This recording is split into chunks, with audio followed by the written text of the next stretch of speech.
Welcome back to the Jeff and Bill Show. Yesterday, State Representative Richard Holtorf had some words for his opponents in the Congressional District 4 primary. Here's what he had to say. You know, I raised 5 daughters, and I'm going to say this loud and proud. My 5 daughters, if they stood in front of me in a group of 20, 50, 100 people, dressed like Boebert, I would be disgusted. I don't know what her problem is. She needs to learn how to dress. You know, Jerry's the old guard. He's kissed them. We'll get into other parts of what he said later, but I asked good friend of the show, Representative Lauren Boebert, to respond, and she joined us today, and I appreciate that.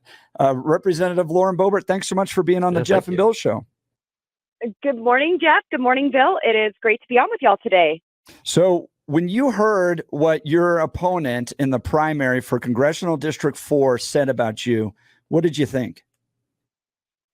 Well, my first reaction is please just let Richard Holtorf talk as much as possible from now until June 25th, because every time this guy says something, he exposes to the world just who he is. But here's the deal. I am not here to cause a bunch of division in the Colorado Republican Party.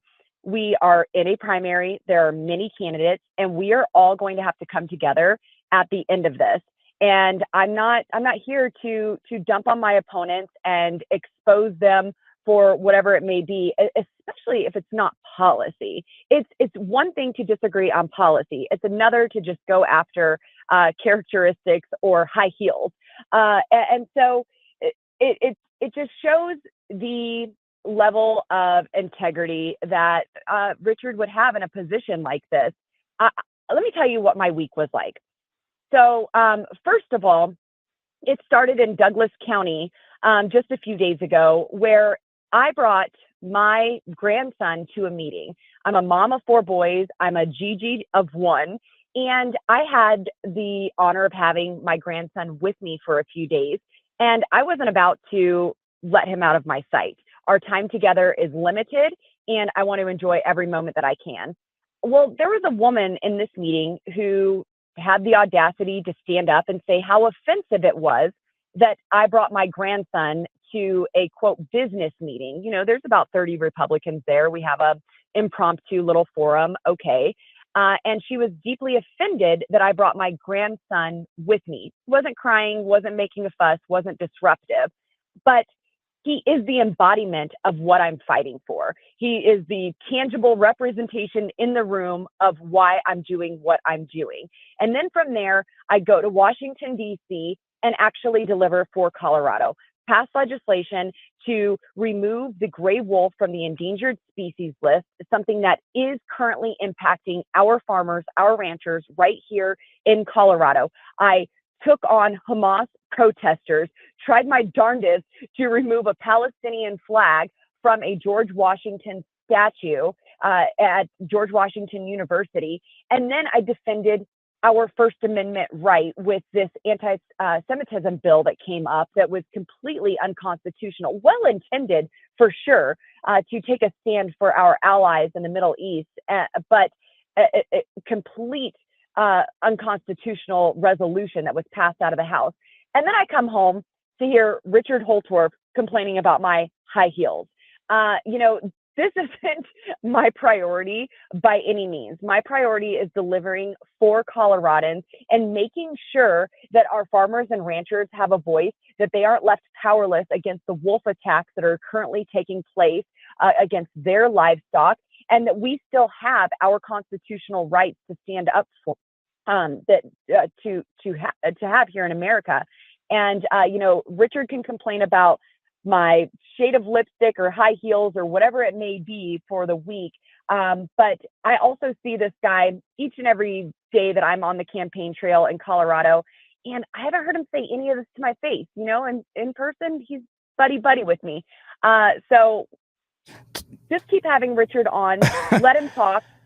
People see who he really is the more he talks, and I will continue to legislate for Colorado. Talking with Representative Lauren Boebert, did you find his comments sexist? Well, so I think in my position, you know, that's something that I don't dig too deep into when it comes to myself. everyone has an opinion about me one way or the other.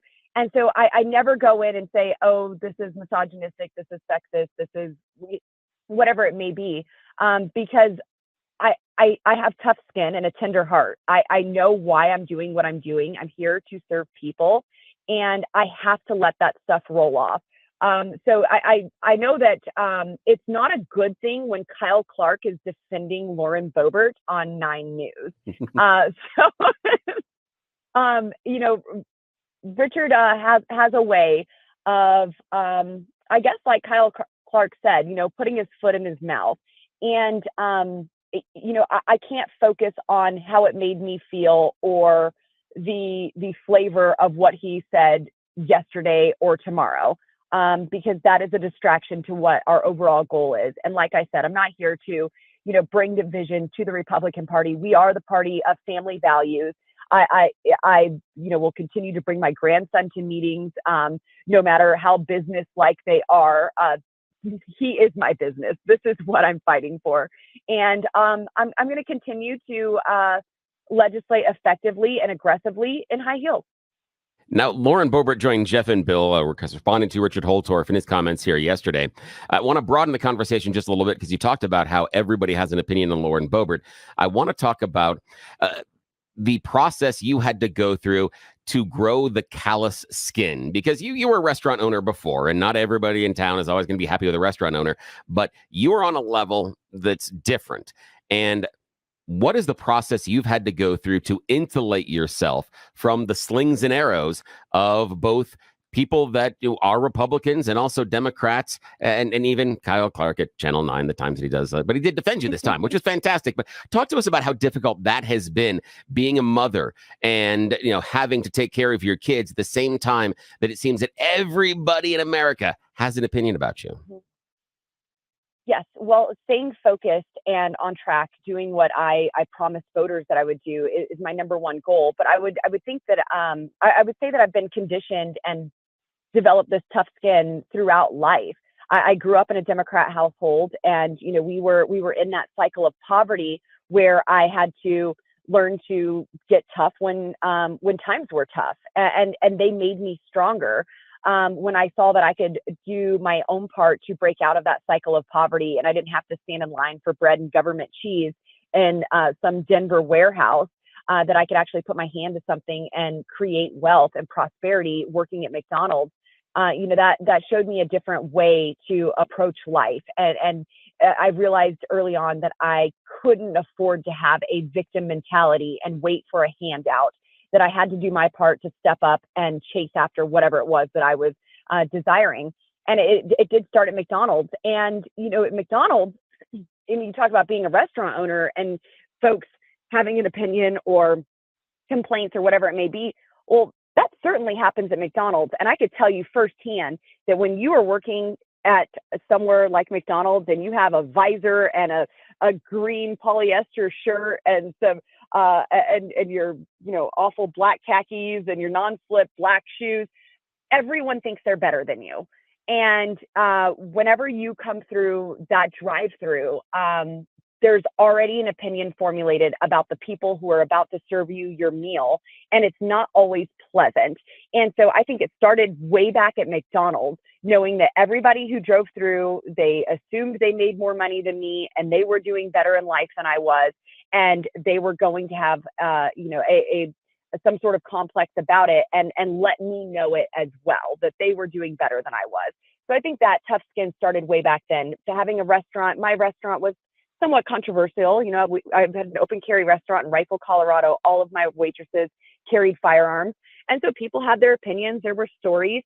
And, you know, I learned quick, though, it was when the locals, when they started attacking, you know, that's when I started to take it personal and would, you know, feel the hurt of it. These are people that I love, that I serve. I'm here in this community wanting to provide a service for you and make this a better place, bring folks in who would otherwise drive by our small little town on I-70 during their travel adventures. And, you know, when it was the locals who were sending the arrows my way, you know, that's when it hurt. But again, when times get tough, you have to get tougher. And I think it conditioned me for this position that I'm in now. The slings and the arrows that are slung my way, they don't define me. That is not where I get my value from. My value is, I think I say it every time I'm on this show, my value is in serving others and seeing how I can provide for others in a unique way.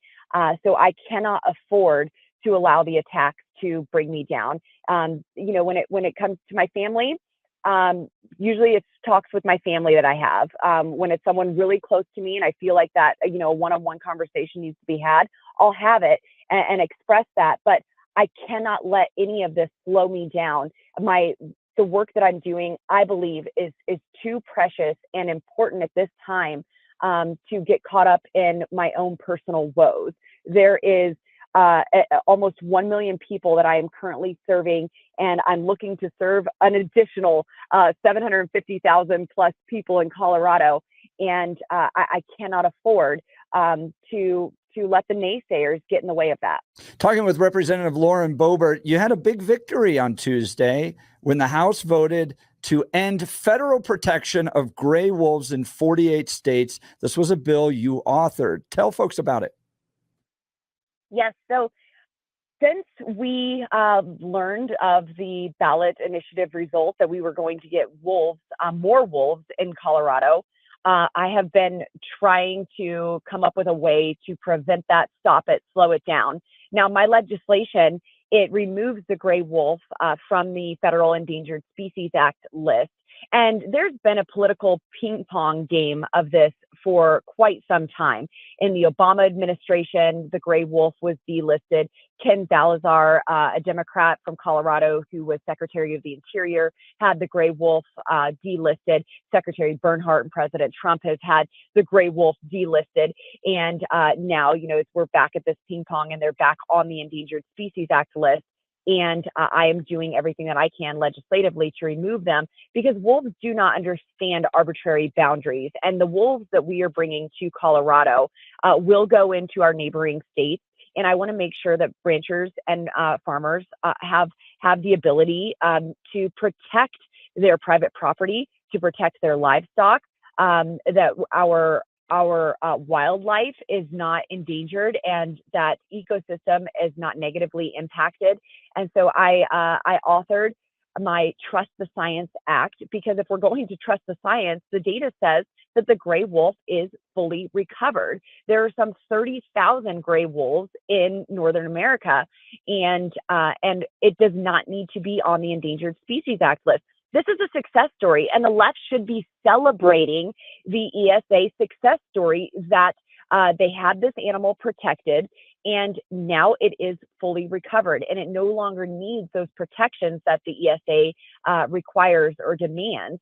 But also, our farmers and ranchers so desperately need to be able to protect what is theirs. We have predators that attack livestock on a regular basis, and our farmers are able to neutralize those threats. And with the gray wolf, they have to sit back and watch it happen. We have one rancher who has lost up to 5 cattle in a 10-day span in Grant County.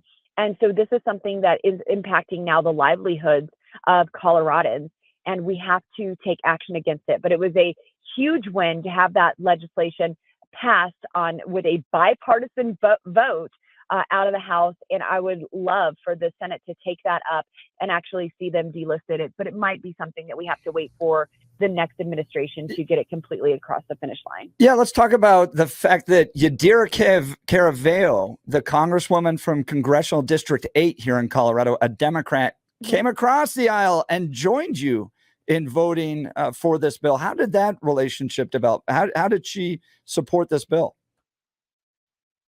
Well, I think she's trusting the science here and using some common sense because those wolves are in her district as well. If you go to the state of Colorado's map that shows where these wolves have been tracked, It's a very large land mass that they are covering, and I mean they're covering what looks like a day on the campaign trail with Lauren Boebert right now, which is pretty massive, and she understands that her constituents are being impacted this, and if she's actually out and listening to voters, then she's going to hear about it everywhere she goes. I certainly hear about it everywhere I go.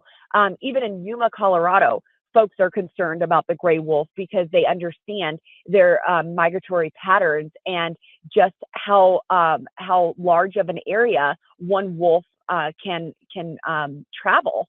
And so she has to be hearing about this each and every day, just like I am, and everyone else who is actually talking to Coloradans.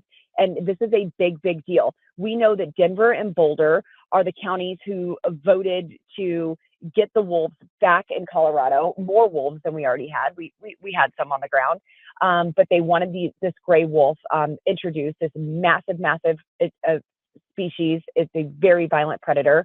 And, I think if Denver and Boulder are the ones who want them, then in this age of identification, then we just all need to identify as trappers, go out and get these wolves and bring them to Denver and Boulder. They're the ones who want them. Speaking of that, and the truth that they are already here, you're going to have to deal with wolves on the Eastern Plains as well. They've captured one from the Great Lakes region that had come in to Elbert County.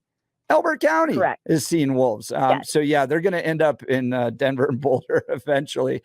If you want to learn more. These wolves are not going to just stay in Gunnison County. They are going all over our state and eventually into our tribes as well. And I've talked to the chairman of the Ute Mountain Ute and the Southern Utes, and they do not want these wolves either. They're even considering taking advantage of a treaty that they have with the federal government and saying, we will take action if there is a wolf within 100 miles of our tribe, of our tribal land. Talking with Representative Lauren Boebert. Her website's laurenforcolorado.com. If you want to learn more about her, laurenforcolorado.com. She has a cash advantage. She's got the endorsement of President Trump. She's leading in the polls. Are you going to win the primary for Congressional District 4? I am going to win the primary for Congressional District 4. And again, that's why I can't allow myself to get involved in the attacks that come, because the Republican Party has got to unify, and we have to do something to start gaining momentum again here in Colorado, taking back the local races and building up this coalition in every area of Colorado, not just at a federal level. It's not just about President Trump and these congressional seats on the ballot. It's everything. And so we cannot afford to have the infighting. And listen, I've been to dozens of forums, debates, meetings, and talks, and people don't have the appetite for it right now. They do not have the appetite for the local infighting of the Republican Party, especially when you have thousands of volunteers who give up their Fridays, their Saturdays, their evenings, their weekends to do their part to take Colorado back. And if we are going to get in these positions and just spit on one another each and every day, that does not honor the time that is being spent by so many who are volunteering to take back what has been destroyed by leftist policies here in Colorado.